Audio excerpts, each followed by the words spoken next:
साथ बंध की कथा विषमवाद है, विरोध करने वाली है। टीका, यहाँ समय शब्द से सामान्यतः सभी पदार्थ कहे जाते हैं, क्योंकि व्युत्पत्ति के अनुसार समयते अर्थात इकी भाव से एकत्व पूर्वक अपने गुण पर्यायों को प्राप्त होकर जो परिणमन करता है सो समय है। इसलिए धर्म, अधर्म, आकाश, काल, पुद्गल, जीव, द्रव्य स्वरूप लोक में सर्वत्र जो कुछ जितने जितने पदार्थ हैं वे सभी निश्चय से वास्तव में एकत्व निश्चय को प्राप्त होने से सुंदरता को पाते हैं, क्योंकि अन्य प्रकार से उसमें सर्व संकर दोष आदि आ जाएंगे। वे सब पदार्थ अपने द्रव्य में अंतर्मग्न रहने वाले अपने धर्मों के चक्र को समूह को चुंबन करते हैं, स्पर्श करते हैं, तथापि वे परस्पर एक दूसरे को स्पर्श नहीं करते।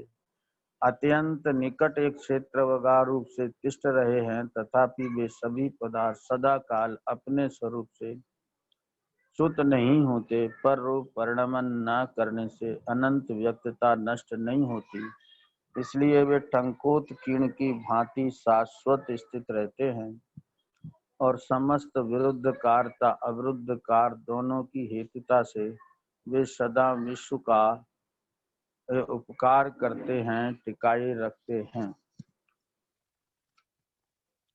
इस प्रकार सर्व पदार्थों का भिन्न भिन्न एकत्व सिद्ध होने से जीव नामक समय को बंध की कथा से ही विषमवाद की आपत्ति आती।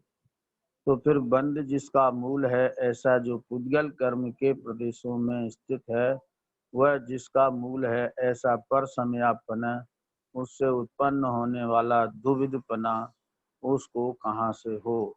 इसलिए समय के एकत्व का होना ही सिद्ध होता है। देखो यहाँ तीसरी गाथा में आचार्य भगवंत आत्मा के एकत्व की को सुंदरता बताते हैं। अपने गुण पर्यायों में रहना ही द्रव्य का सौंदर्य है, लेकिन यह अपने एकत्व को नहीं देखता और पर के साथ ये संबंध बनाए हुए है। ऐसी बंधन की कथा वही विषमवादिनी है, वही क्लेश का कारण है।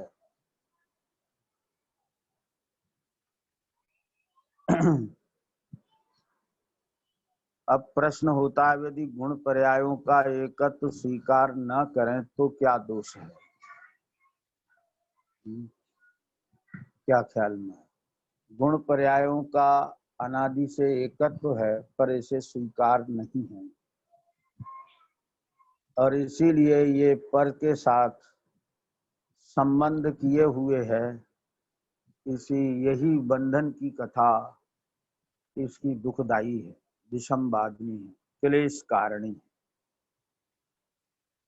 तो प्रश्न होता है कि गुण पर्यायों का एकत्व है, स्वीकार न करें तो क्या दोष है?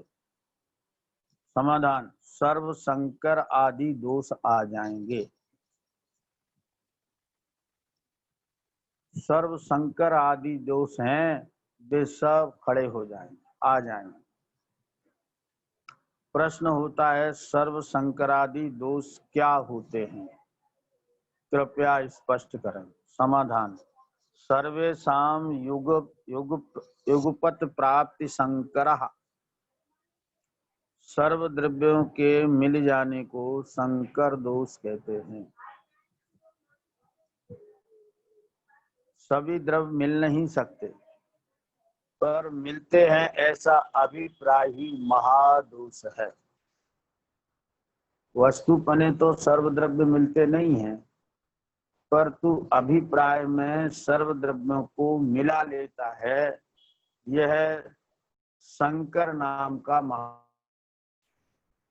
क्योंकि जीव पुद्गल आदि सब द्रव्य अपने अपने गुण पर्यायों में ही रहते हैं। कहाँ रहते हैं? अपने अपने गुण पर्यायों में ही रहते हैं। वे अपने गुण पर्यायों को कभी छोड़ के नहीं जाते और परस्पर विषय गमनम व्यतिकरः, एक द्रव्य दूसरे द्रव्य को ग्रहण करे तो व्यतिकर दोष होता है। एक द्रव्य दूसरे को ग्रहण कर नहीं सकता, परंतु मैं स्पर्श आदि विषय को ग्रहण करता हूँ, अर्थात भोगता हूँ, जानने जाता हूँ, ऐसा अभिप्राय ही महादोष है। क्योंकि जीव पुद्गल आदि सब अपने अपने गुण पर्यायों में ही रहते हैं। क्या?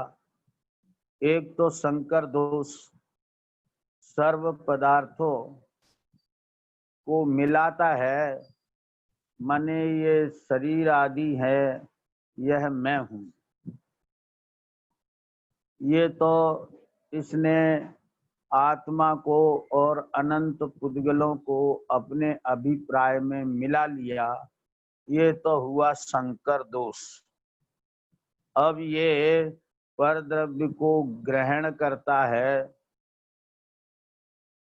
ऐसा विश्वास करता है कि मैंने परद्रव्य का स्पर्श किया, मैंने स्वाद लिया, लड्डू का स्वाद लिया, मैंने फूल सूंघा, मैंने सुंदर रूप देखा, मैंने गाना सुना। ये सब क्या? ये व्यतिकर दोष है। मिलाना ये संकर दोष है और इनको मैंने ग्रहण किया माने भोगा, जानने गया मैं, ऐसा अभिप्राय व्यतिकर नाम का महादोष है।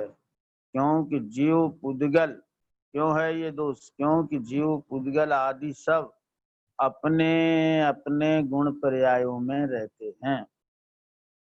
जीव स्पर्श आदि को जानने जाता नहीं और स्पर्श आदि भी जीव में आते नहीं, पर ये मानता है हम उसे जानने जाते हैं, हम उसे ग्रहण करते हैं, हम उसका स्वाद लेते हैं और वह मेरे स्वाद में आता है। तो कहते हैं ऐसा होता नहीं। क्या? स्पर्श आदि को ग्रहण करने आत्मा जाता नहीं और स्पर्श आदि भी आत्मा में आते नहीं, पर इसको ऐसा भ्रम हो जाता है कि मैं उसे ग्रहण करने जाता हूँ और वे मेरे में आते हैं। तो कहते हैं ये व्यतिकर दोष है। अतः सभी द्रव्य अपने अपने में अंतर्मग्न रहने वाले अपने अनंत धर्मों के चक्र को, समूह को चुंबन करते हैं। क्या समझ? अतः सभी द्रव्य अपने अपने गुण पर्यायों में ही रहते हैं। वे अपने गुण पर्यायों को कभी छोड़ते नहीं और दूसरे के गुण पर्यायों को ग्रहण करते नहीं। ऐसा मानना ही निर्दोष है। अब यहाँ टीकाकार कहते हैं कि वे सब पदार्थ अर्थात अनंत जीव द्रव्य, अनंतानंत पुद्गल द्रव्य, एक धर्म, एक अधर्म, एक आकाश, असंख्यात काल द्रव्य, सभी अपने अपने द्रव्य में अंतर्मग्न रहते हैं। क्या? सब पदार्थ अपने अपने में अंतर्मग्न होते हैं।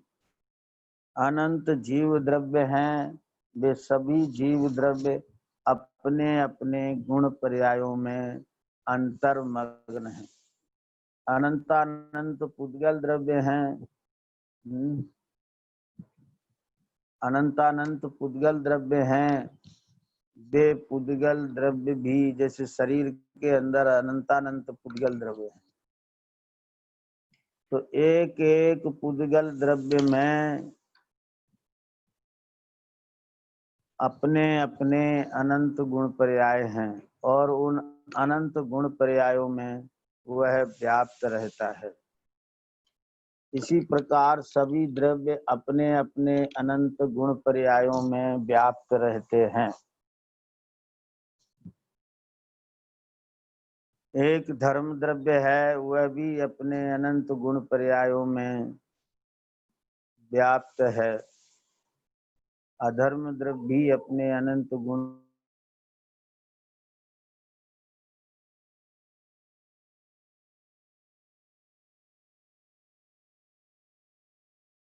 आवाज चली गई गुरुजी, आपकी आवाज चली गई।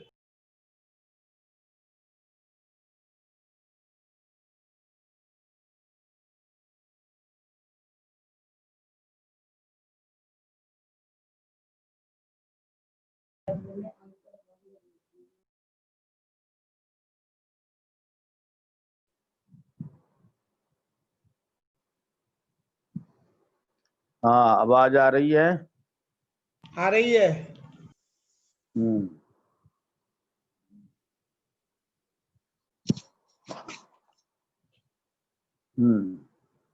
धर्मादि चार द्रव्य अपने अनंत स्वरूप का उल्लंघन नहीं करते।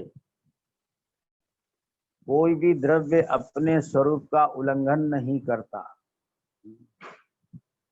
एक जीव द्रव्य ऐसा है कि जो अपने अभिप्राय में उल्लंघन करता है।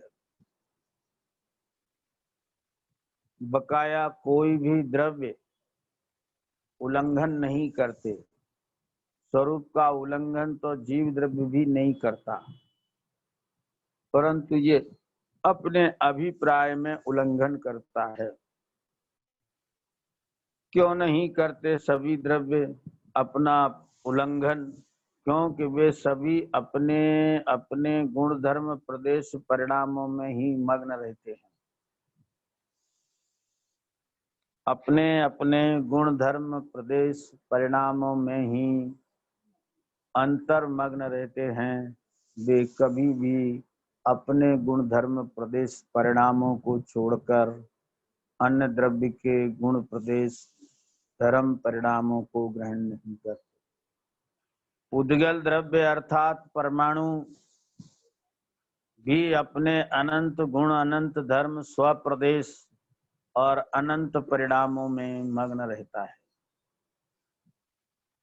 एक पुद्गल परमाणु आपको जो दिखाई देता है वो स्थूल पुद्गल स्कंध है,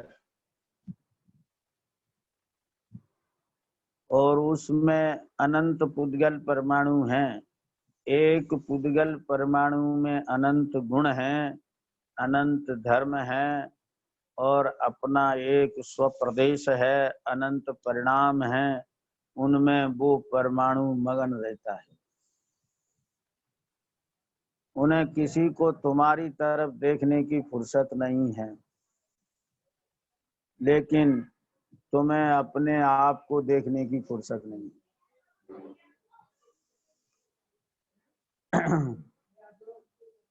कदाचित बंध को प्राप्त होते हैं, वे परमाणु परस्पर बंध को भी प्राप्त होते हैं, परंतु अपने स्वरूप का उल्लंघन नहीं करते। इसी प्रकार जीव द्रव्य भी अपने अनंत गुणों अनंत धर्मों असंख्य प्रदेशों और अनंत परिणामों में सदा मग्न रहता है, कभी अपने स्वरूप का उल्लंघन नहीं करता। तो फिर ये विषमवाद कैसा, ये बंधन की कथा कैसी, ये विकार कैसा, क्या समझना। परंतु जीव द्रव्य ऐसे अपने स्वरूप की स्वीकृति इस जीव को आज तक नहीं हुई। क्या कि हम अपने स्वरूप में रहते हैं, अपने स्वरूप का उल्लंघन नहीं करते, जैसे अन्य द्रव्य अपने स्वरूप का उल्लंघन नहीं करते, वैसे हम भी अपने स्वरूप का उल्लंघन नहीं करते। ऐसी स्वरूप की स्वीकृति इस जीव को अनादि से ही नहीं है। नहीं होने पर भी एक भी गुण धर्म प्रदेश परिणाम परद्रव्य रूप नहीं हुआ। ये भी तो देखो व्यवस्था कैसी है कि इस जीव ने अपने स्वरूप की स्वीकृति इसको आई नहीं कि कोई भी द्रव्य अपने गुण पर्यायों का उल्लंघन करके दूसरे द्रव्य के गुण पर्यायों को ग्रहण करने जाता नहीं, और मैं भी अपने गुण पर्यायों का उल्लंघन करके परद्रव्य के गुण धर्म प्रदेश परिणामों को ग्रहण नहीं करते। फिर भी ये ग्रहण नहीं करते, ऐसा इसका स्वरूप है, लेकिन मैं ग्रहण करता हूं, ऐसी इसकी मान्यता है। और परद्रव्यों में एकत्व भी करता है और परद्रव्यों को ग्रहण करने की मान्यता भी करता है, और परद्रव्य के ग्रहण करने से सुख दुख की कल्पना भी करता है। फिर भी वस्तु व्यवस्था ऐसी है कि आत्मा का एक भी गुण धर्म प्रदेश परिणाम पुद्गल नहीं हुआ, और पुद्गल का एक भी गुण धर्म प्रदेश परिणाम जीव नहीं हुआ। अपने सभी गुण धर्म प्रदेश परिणाम अपने में ही हैं। यही स्वरूप की अंतर्मग्नता है। क्या समझना? स्वरूप की अंतर्मग्नता दो प्रकार की है। एक तो वस्तुगत है। वस्तुगत कैसी? कि अपने गुण धर्म प्रदेश परिणामों को आत्मा ने कभी छोड़ा नहीं, और परद्रव्य के गुण धर्म प्रदेश परिणामों को कभी ग्रहण किया नहीं। यह वस्तु की वस्तुगत अंतर्मग्नता है। अब सम्यक अंतर्मग्नता क्या है कि ऐसे स्वरूप को जानकर पर के ग्रहण करने की बुद्धि छोड़ दी और स्वग्रहण में बुद्धि एकाग्र हुई, इसका नाम है स्वरूप की अंतर्मग्नता। क्या समझ? तो पहले जो अंतर्मग्नता बताई वो तो अनादि अनंत नित्य त्रिकाली है, और जो दोबारा अंतर्मग्नता बताई वो ऐसे स्वरूप की स्वीकृति पूर्वक उपयोग स्वरूप में एकाग्र हुआ, उसको अंतर्मग्नता कहते हैं। ये सादी शांत और सादी अनंत के भेद से दो प्रकार की होती है। अंतर्मग्नता होती है और छूट जाती है, वह सादी शांत कहलाती है, और होती है और नहीं छूटती, वह सादी अनंत कहलाती है। और प्रत्येक वस्तु अपने गुण धर्म प्रदेश परिणामों में रहती है, पर द्रव्य के गुण धर्म प्रदेश परिणामों को नहीं ग्रहण करती, न मिलती है। ये है स्वरूपगत अनादि अनंत अंतर्मग्नता। इस प्रकार हमको ऐसी अपनी अंतर्मग्नता को निराबाध स्वीकार करना ही चाहिए, तभी ये बंधन की कथा मिटेगी। हमारी अनादि अनंत जो अंतर्मग्नता है वह स्वीकार करने पर ही अंतर्मग्नता होती है। प्रश्न ये अंतर्मग्नता मिथ्या दृष्टि को है या सम्यक दृष्टि को? समाधान, अपने अपने गुण धर्म प्रदेश परिणामों में ही सदा रहने रूप अंतर्मग्नता तो द्रव्य का स्वरूप है, वह सबको होती ही है। कोई छोड़ना चाहे तो उसे छोड़ नहीं सकता, परंतु ऐसी प्रतीति अनुभूति जिसको हुई है वही सम्यक दृष्टि है। समझ में आई बात? अपने अपने गुण धर्म प्रदेश परिणामों में ही सदा रहने रूप अंतर्मग्नता तो द्रव्य का स्वरूप है, वस्तु का स्वरूप है, आत्मा का स्वरूप है, वह सबको होती ही है। परंतु ऐसी प्रतीति होना, अनुभूति होना, वही सम्यक दृष्टि है। अब देखो आचार्य देव क्या कहते हैं कि भो आत्मन सभी पदार्थों में अपने अनंत धर्म हैं। उन अनंत धर्मों को धारण करने वाला धर्मी द्रव्य है। वे सभी द्रव्य अपने अनंत धर्मों के समूह को चुंबन करते हैं, स्पर्श करते हैं, अपने अनंत धर्मों में अति प्रगाढ़ता पूर्वक लीन रहते हैं। क्या कहते हैं कि भो आत्मन सभी पदार्थों में अपने अनंत धर्म हैं। क्या वे अपने अनंत धर्मों के चक्र समूह को चुंबन करते हैं, स्पर्श करते हैं। प्रत्येक वस्तु, प्रत्येक पदार्थ अपने अनंत धर्मों का स्पर्श करता है, चुंबन करता है। ये अनंत धर्मों का चक्र आत्मा में वर्तता है, ऐसा आत्मा चक्रवर्ती है। क्योंकि अनंत धर्मों का चक्र इस आत्मा में वर्तता है, इसलिए आत्मा चक्रवर्ती है। पर यह 3 खंड का चक्रवर्ती नहीं है, 6 खंड का चक्रवर्ती नहीं है, ये अखंड चक्रवर्ती है। क्या समझ में आया? 3 खंड के चक्रवर्ती की कुछ काल की मर्यादा है, 6 खंड के चक्रवर्ती की कुछ काल की मर्यादा है, परंतु ये आत्मा अनंत धर्म चक्र का बरतते हैं इसमें, इसलिए आत्मा अखंड चक्रवर्ती है।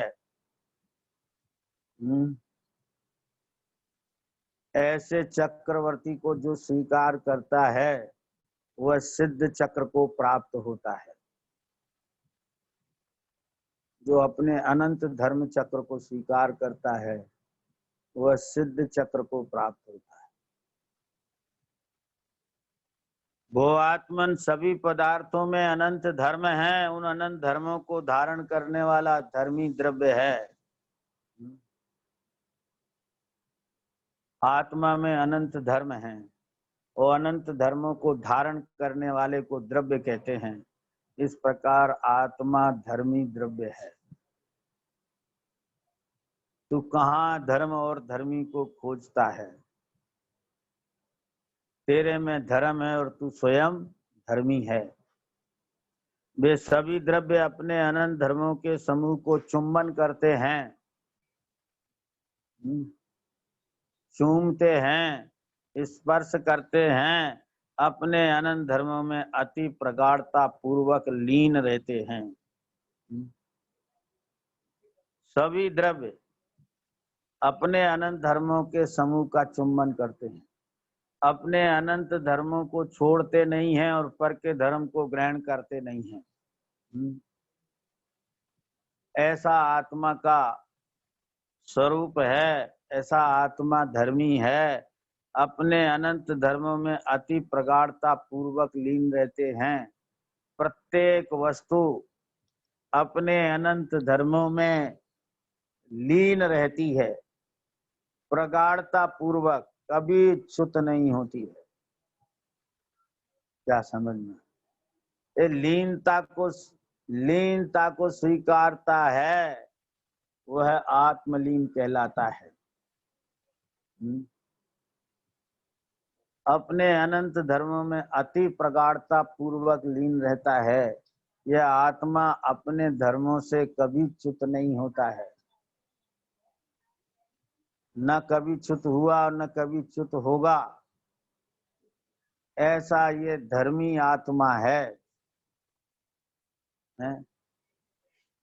ये अपने अनंत धर्मों में लीन है और ऐसी लीनता अनादि अनंत है।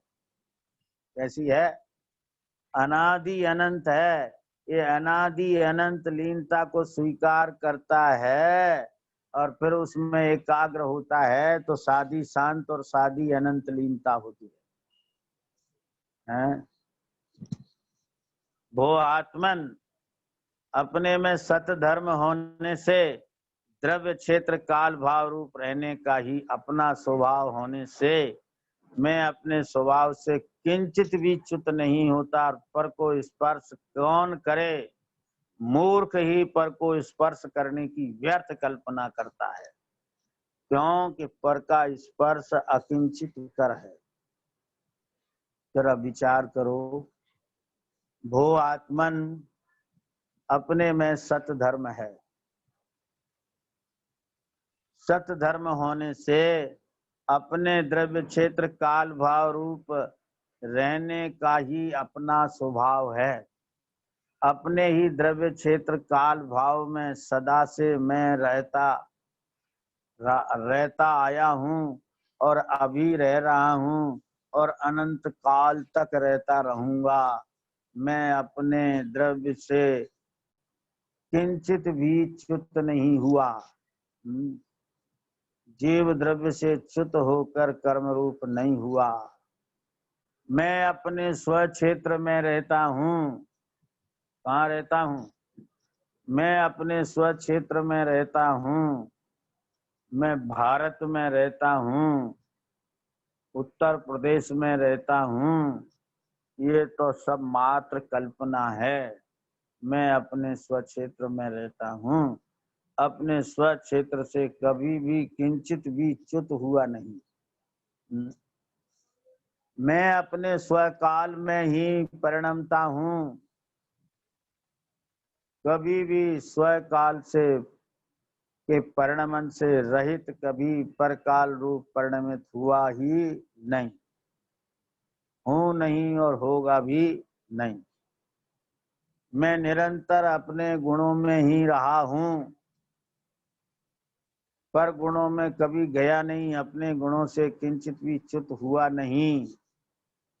पर को स्पर्श कौन करे? क्या कहते हैं? हमें तो अपने अनंत धर्मों, गुणों, परिणामों, प्रदेशों के से च्युत होने का एक समय भी नहीं है। पर को स्पर्श कौन करे? कहते हैं जो पर को स्पर्श करे वह मूर्ख है। मूर्ख ही पर को स्पर्श करने की व्यर्थ कल्पना करता है। स्पर्श तो कर सकता नहीं, लेकिन स्पर्श करने की कल्पना करता है।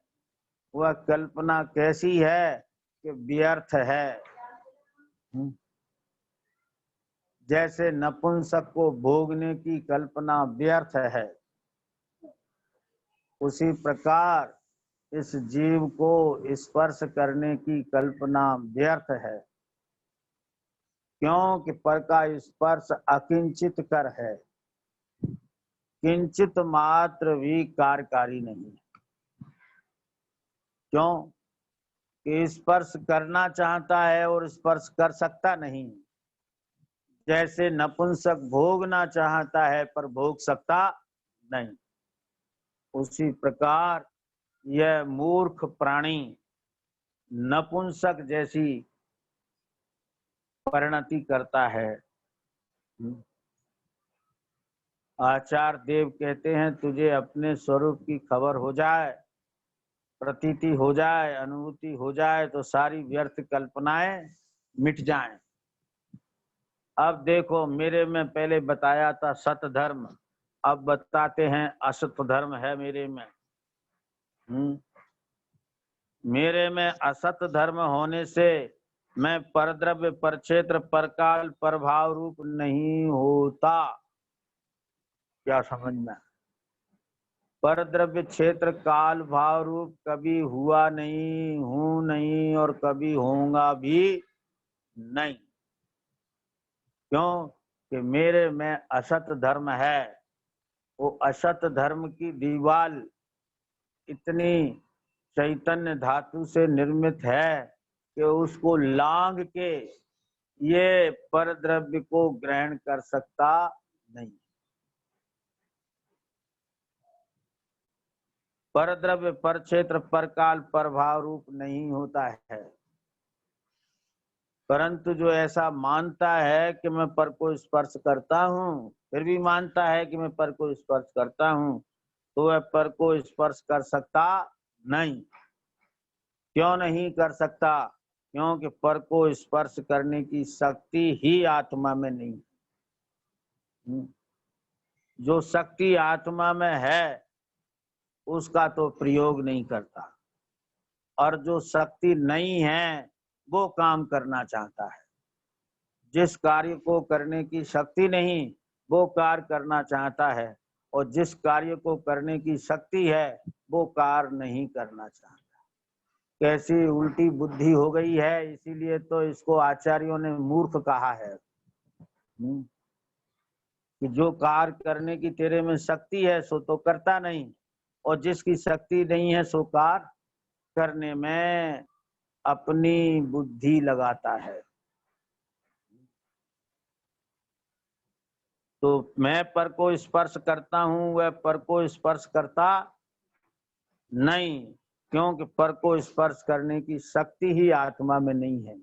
एक परमाणु को छूने की शक्ति भी आत्मा में नहीं है। इसलिए वह पर को स्पर्श करने का भाव कैसा है कि नपुंसक है। क्योंकि वो भोगना चाहता है, भोग सकता नहीं, उसी को नपुंसक कहते हैं। इसलिए पर को स्पर्श कौन करे कि मूर्ख ही पर को स्पर्श करने की व्यर्थ कल्पना करता है। क्या मूर्ख है वो जो पर को स्पर्श करने की व्यर्थ कल्पना करता है? क्योंकि पर का स्पर्श अकिंचित कर है, किंचित मात्र भी कार्यकारी नहीं है। जो कार्य तू किंचित मात्र भी नहीं कर सकता और उसी कार्य को करने में भव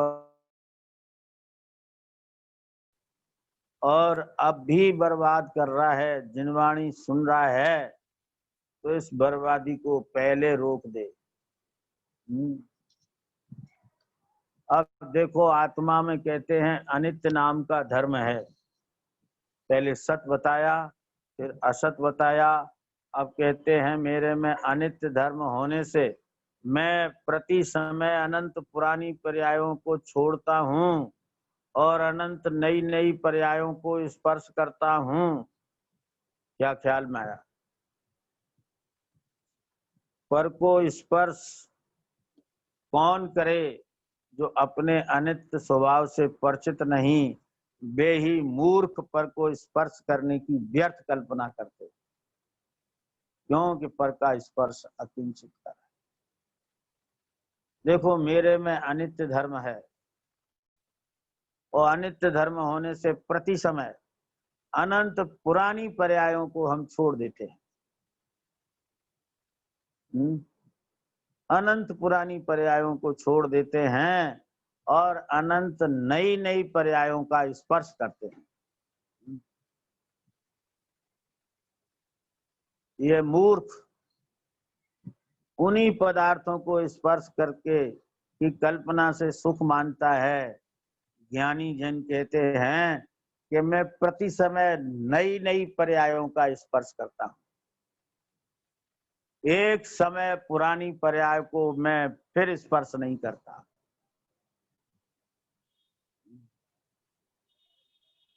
मैं एक ही बार भोगता हूं, नया नया प्रति समय नया नया भोग करता हूं। देखो, तीर्थंकर प्रतिदिन नए वस्त्राभूषण पहनते हैं, जो एक बार पहन लेते हैं दोबारा उसे नहीं पहनते। क्या ख्याल में आया? लेकिन वे तो एक दिन तो पहनते हैं, हम तो एक समय से ज्यादा उसे नहीं भोगते।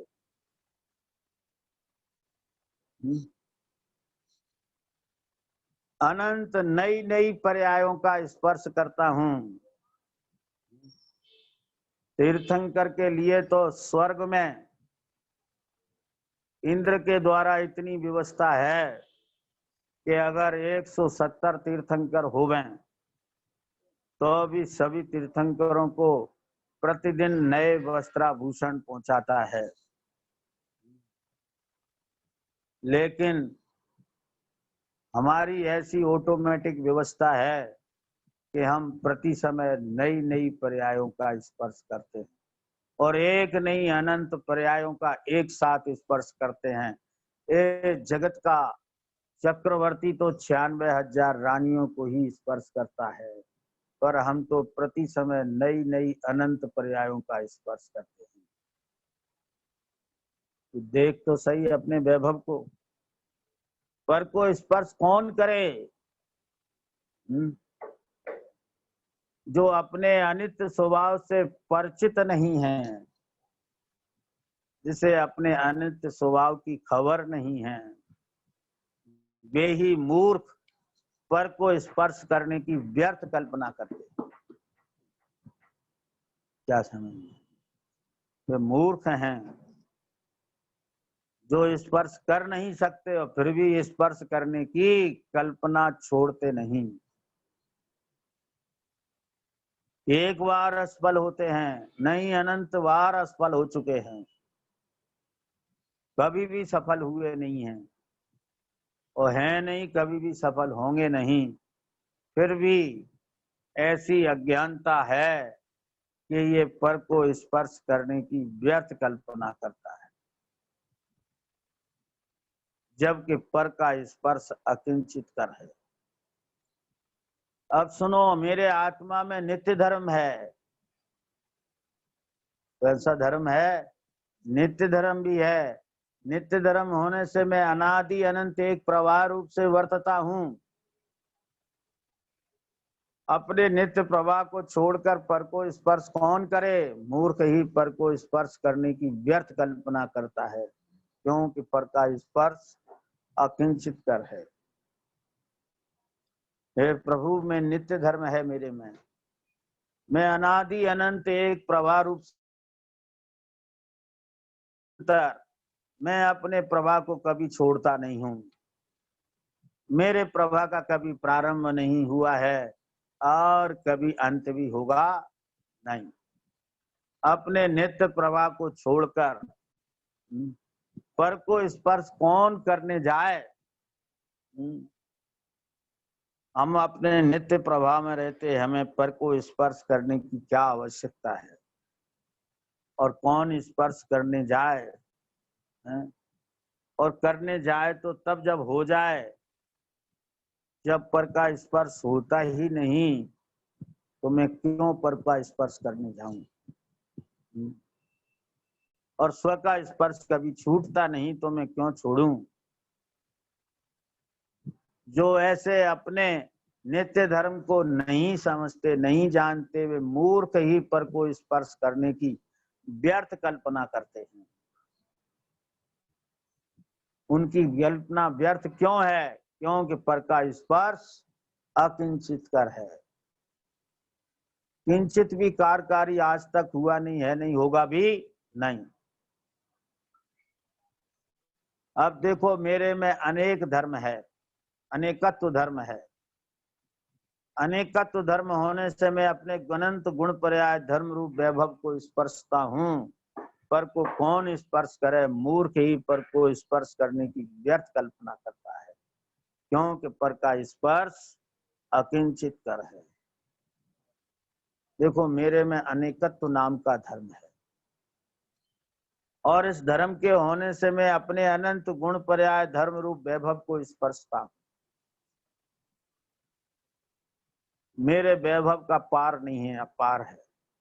अनंत गुण अनंत अनंत पर्याय, अनंत धर्म, ये मेरा वैभव है और मैं इसको स्पर्शता हूं और इस वैभव को कोई दूसरा स्पर्श कर सकता नहीं। क्या ख्याल है? मेरे वैभव का कोई हरण करने वाला पैदा हुआ ही नहीं जो मेरे वैभव का हरण कर सके, और मैं अपने वैभव का स्पर्श करता हूं। पर को कौन स्पर्श करे?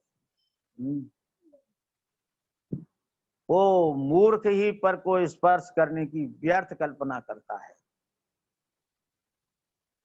क्यों उसकी कल्पना व्यर्थ है? क्योंकि पर का स्पर्श अकिंचित कर है, किंचित भी कार्यकारी आज तक हुआ नहीं है, नहीं होगा भी नहीं। इसी प्रकार देखो, इसी प्रकार सभी द्रव्य, जैसे जीव द्रव्य की बात बताई, इसी प्रकार सभी द्रव्य अपने अपने अनंत धर्मों के समूह का स्पर्श करते हैं। इसलिए सभी द्रव्य चक्रवर्ती हैं।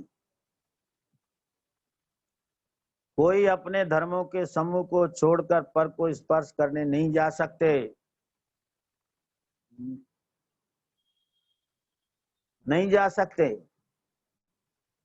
अपने धर्मों का स्पर्श छोड़कर अन्य धर्मों को स्पर्श करने नहीं जा सकते। मूर्ख सुख की कल्पना से स्पर्श की चाह में नपुंसक की भांति वृथा ही दुखी होता है।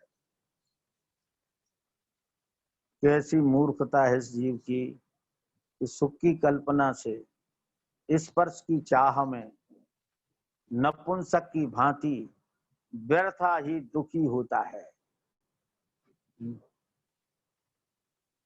ज्ञानी ऐसी नपुंसकता को छोड़कर स्वाधीन पुरुषार्थ में प्रवर्ते हैं।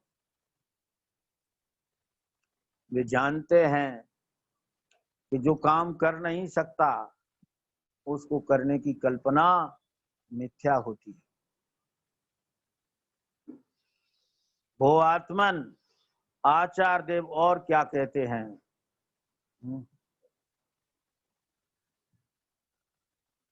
सुन लो और क्या कहते हैं, सुनो। जीव पुद्गल आदि सभी पदार्थ अत्यंत निकट एक क्षेत्र वगैरह रूप से तिष्ठ रहे हैं, तथापि वे सदा काल अपने स्वरूप से च्युत नहीं होते। क्या ख्याल है?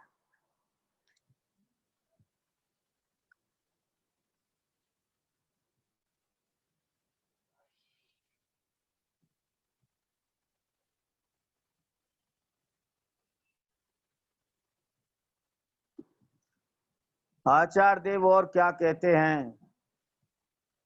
वो आत्मन सुनो, जीव पुद्गल आदि सभी पदार्थ अत्यंत निकट एक क्षेत्र वगैरह रूप तिष्ठ रहे हैं। क्या ख्याल में? जहां इस पेन की नोक है, यहाँ इस नोक पर भी क्षयो द्रव्य हैं, क्षयो द्रव्य तिष्ठ रहे हैं। एक क्षेत्र वगैरह रूप आकाश की अपेक्षा एक ही क्षेत्र में वर्तते हैं, तथापि वे सदा काल अपने स्वरूप से च्युत नहीं होते। कैसी वस्तु व्यवस्था है! क्षयो द्रव्य एक साथ एक ही स्थान पर रहते हैं, परंतु वे अपने स्वरूप से कभी च्युत नहीं होते। जैसे जैसे गीली सरसों के दाने में तेल भी है और जल भी है। क्या सरसों का दाना अभी सूखा नहीं है, वो सरसों के दाने में तेल भी है और जल भी है, पर तेल कभी जल नहीं होता और जल कभी तेल नहीं होता। कितना भी सुखा लो, जल सूखता है, तेल कभी सूखता नहीं है। क्यों? कि तेल कभी जल नहीं होता और जल कभी तेल नहीं होता, और एक ही स्थान पर हैं दोनों। सूखने पर जल सूख जाता है, तेल रह जाता है। वैसे ही जहाँ जीव है वहाँ ही पुद्गल कर्म है, शरीर है, धर्म अधर्म आकाश काल भी हैं, परंतु वे सभी अपने अपने गुण धर्म प्रदेश परिणामों में रहते हैं। सब अपने अपने गुण धर्म प्रदेश परिणामों में रहते हैं। कोई भी अपने गुण धर्म प्रदेश परिणामों से च्युत नहीं होते। अपने गुण धर्म प्रदेश परिणामों से च्युत नहीं। देखो, अनादि से ही जीव जहां है वहीं अनंत कारमाण वर्गणाएं भी हैं। समझ लो, जहां जीव है वहां अनंत कारमाण वर्गणाएं भी हैं। अरे जो निगोदिया जीव है, वो जीव जहां है वहां अनंत कारमाण वर्गणाएं भी हैं, जबकि वहां अनेक आत्माओं का एक शरीर है। फिर भी हर जीव के साथ अनंत कारमाण वर्गणाएं भी हैं, कर्म भी हैं, परंतु जीव अपने स्वरूप को छोड़कर कारमाण वर्गणाएं एवं कर्म रूप नहीं होता। क्या समझ में आया? कारमाण वर्गणाएं भी हैं और कर्म भी हैं। ये अंतर समझ गए ना? कारमाण वर्गणाएं सर्वत्र लोक में भरी पड़ी हैं। वे जीव के भावों का निमित्त पाकर कर्म रूप परिणमित होती है। तो जो आत्मा से बद्ध हैं वे कर्म हैं, और वे कर्म के कारणभूत जो कारमाण वर्गणाएं हैं वे भी सर्वत्र लोक में भरी हैं। जहां आत्मा है वहां कर्म भी है और वहां कारमाण वर्गणाएं भी भरी पड़ी हैं। जिससे संबंध है वो कर्म है, और जिससे संबंध नहीं है वो कारमाण वर्गणाएं हैं। परंतु जीव अपने स्वरूप को छोड़कर कारमाण वर्गणाएं एवं कर्म रूप नहीं होता है। जहाँ जीव है वह अनंत कारमाण वर्गणाएं हैं, 8 कर्म हैं, लेकिन वह आत्मा उन रूप कभी परिणमित हुआ नहीं है, नहीं होगा भी नहीं। कारमाण वर्गणाएं कभी भी अपने स्वरूप को छोड़कर जीव रूप नहीं होती। क्या समझ में आया? कारमाण वर्गणा कर्म भी अपने स्वरूप को छोड़कर जीव रूप नहीं होता। ऐसा ही सभी पदार्थों का शाश्वत स्वरूप है। कैसा है? सभी पदार्थों का शाश्वत स्वरूप है। इसलिए कर्म जीव को सुखी दुखी करता है, यह मान्यता नितांत झूठी है, मिथ्या है, कोरी कल्पना है। क्या? कि कर्म जीव को सुखी दुखी करता है। सहता का उदय जीव को सुखी करता है, असहता का उदय जीव को दुखी करता है। ये झूठी कल्पना है। क्या? मोह से दुखी होता है और स्वरूप की रमणता से सुखी होता है।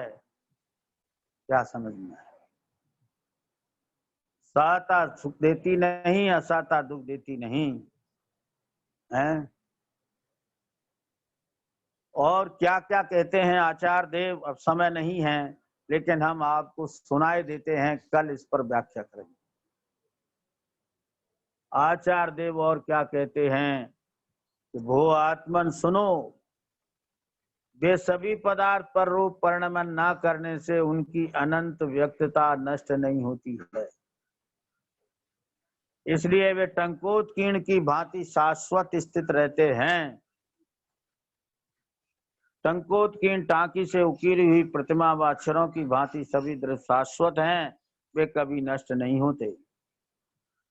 दृष्टांत एक देशी होता है, इसलिए टांकी से उकेरी गई प्रतिमा की भांति निष्क्रिय नहीं समझना, क्योंकि यहाँ पर रूप परिणमन का ही निषेध है, स्वरूप परिणमन का निषेध नहीं।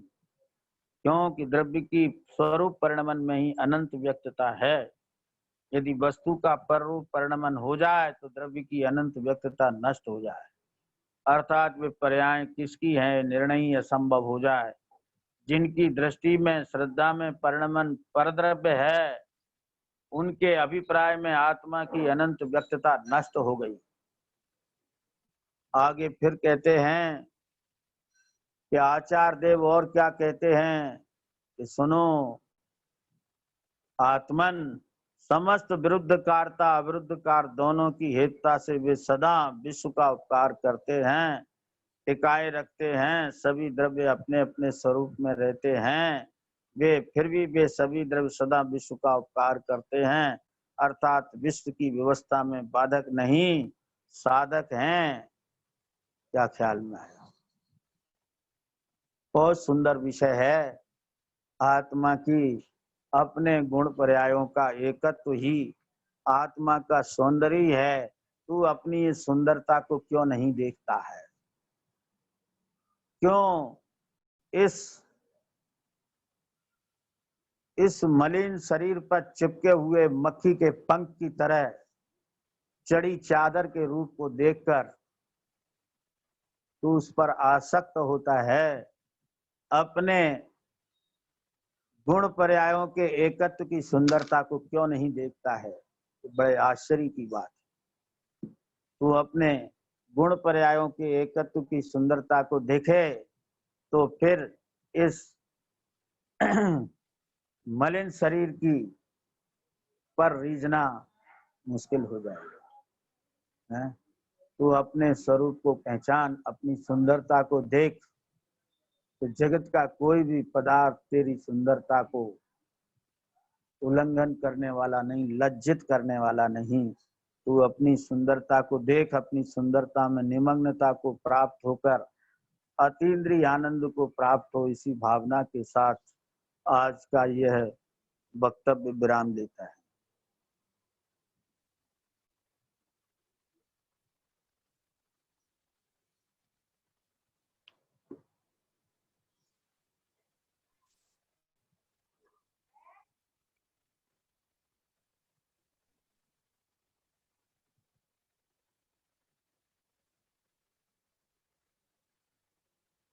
हाँ जी, भक्ति करने वाले हैं शायद राजेश अंकल। शाम को करेंगे भक्ति। हाँ ठीक। जिनवाणी स्तुति करते हैं। शेयर करूँ क्या एक भक्ति? करिए।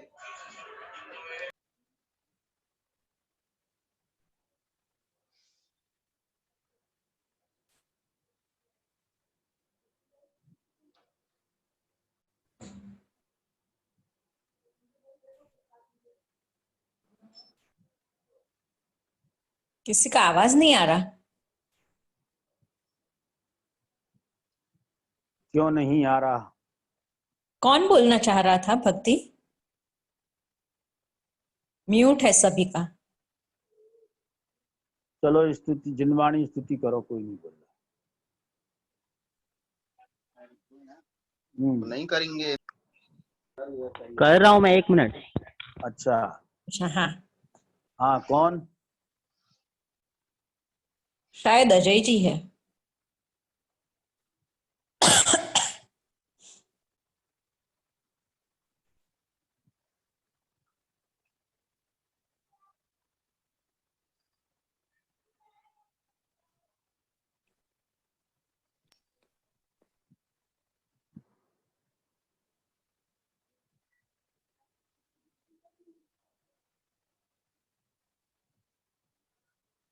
ईयरफोन निकाल दो अनुभव, शायद तो आवाज आएगी।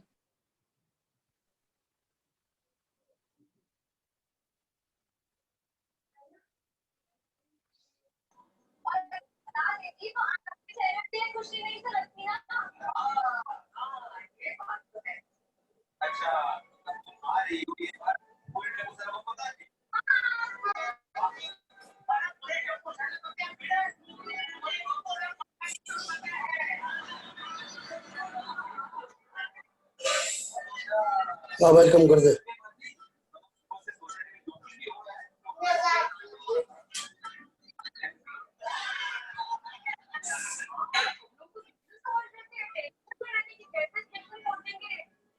जिनवाणी स्तुति कर लीजिए।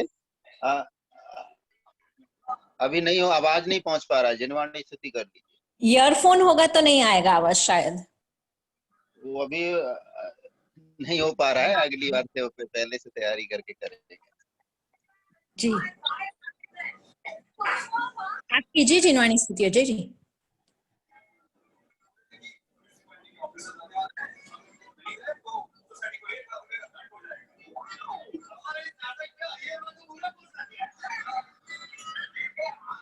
राजेश अंकल जिनवाणी स्तुति करिए।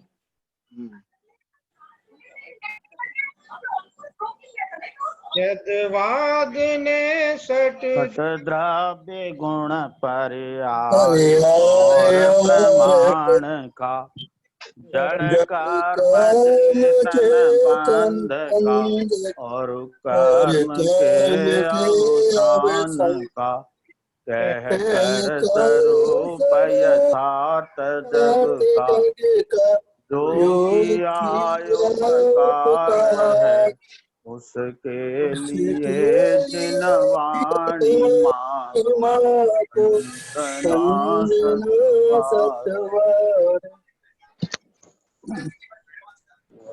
और नमोकार मंत्र।